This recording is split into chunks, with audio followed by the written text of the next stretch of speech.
Chevrolet Blazer EV, le SUV électrique qui pourrait être vendu en Europe. Voyons ce que ça donne.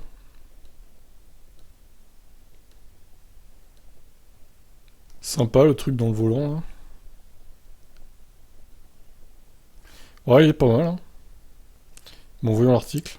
Un modèle donc très impressionnant sur le plan esthétique qui pourrait donner du fil à retordre à la concurrence nationale, teste le modèle Y en tête. Jusqu'ici, le Californien n'avait quasiment aucune concurrence. Les Allemands tardent à l'allumage et les Américains n'offrent donc pas d'offre à opposer au modèle Y. Mais le tir est corrigé avec ce Blazer EV. Construit sur la plateforme Ultium, celle des GMC Hummer EV Cadillac Lyriq, le SUV au nœud papillon a une particularité. Il existe en 3 configurations différentes. Sur le niveau de finition RS, le client pourra choisir entre traction, propulsion ou 4 roues motrices. Sérieux? C'est pas mal. C'est une des seules voitures au monde à offrir un tel choix. La plupart du temps, les voitures électriques sont en 2 ou 4 roues motrices et pas sous ces 3 formes-là. La capacité des batteries n'est pas encore précisée, mais Chevrolet annonce des autonomies variant entre 400 et 515 km, avec la possibilité de charger jusqu'à 190 kW en courant continu. C'est pas mal.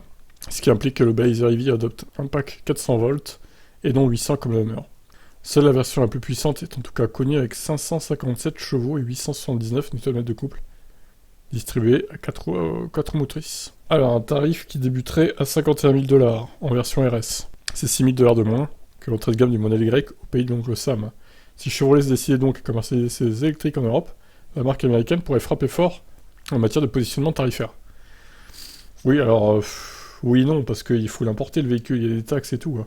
Ils vont pas construire une usine en Europe, j'imagine, Chevrolet, pour produire directement comme le fait Tesla pour le marché européen, ça m'étonnerait. Donc à mon avis, les tarifs seront assez similaires au modèle Y au final s'il arrive en Europe. Donc et je vais lire à la fin quand même.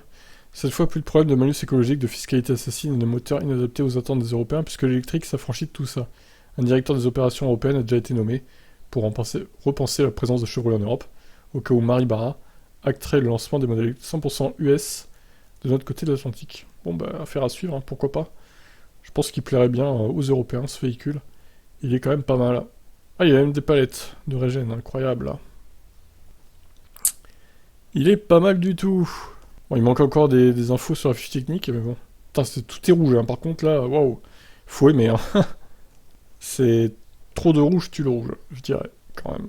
Allez, je vous laisse commenter. Ciao.